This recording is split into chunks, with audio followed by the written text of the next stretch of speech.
खबर लखनऊ से, जहां श्री आनंदम धाम पीठाधीश्वर सदगुरु श्री रितेश्वर जी महाराज ने पहलगाम की घटना पर आक्रोश व्यक्त किया है।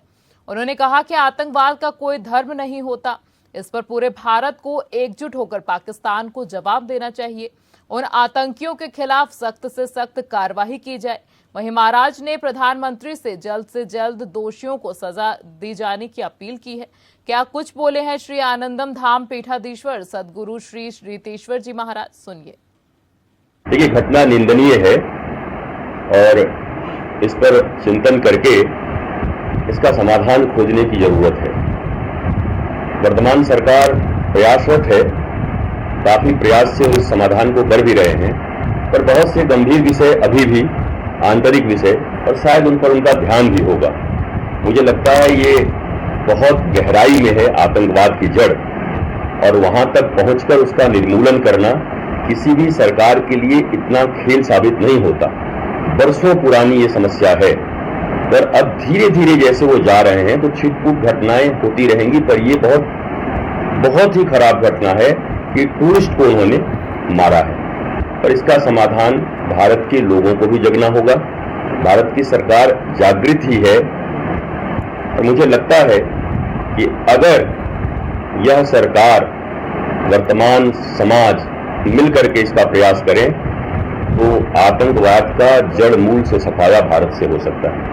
गुरु जी, जिन लोगों ने इस घटना को अंजाम दिया उसमें कई वीडियो इस तरीके के आए जिसमें धर्म पूछ कर गोली मारी गई और कलमा पढ़ने को कहा गया लोगों से, लेकिन जब उन्होंने कलमा नहीं पढ़ पाया तो गोली मारी। इसको किस तरह से देखते हैं? नहीं, वो तो पूरा देश ही देख रहा है, आप भी देख रहे होंगे कि आपको कहीं पकड़ लिया जाए और आपको कहा जाए आप कुछ और पढ़िए और न पढ़ पाए तो आपको मार दिया जाए। तो ये ब्रूटल मर्डर्स हैं और ह्यूमैनिटी कहीं इसमें है नहीं।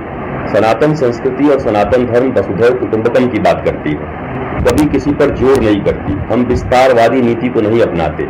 हम ऐसा मानते हैं कि धर्म तो इस पृथ्वी पर एक ही है, बाकी मत हैं। आपने सुना होगा, आदि भगवान शंकराचार्य ने कहा, धर्म की जय हो, अधर्म का नाश हो, प्राणियों में सद्भाव। केवल मनुष्यों की बात नहीं कही, प्राणी मात्र में भी सद्भावना हो।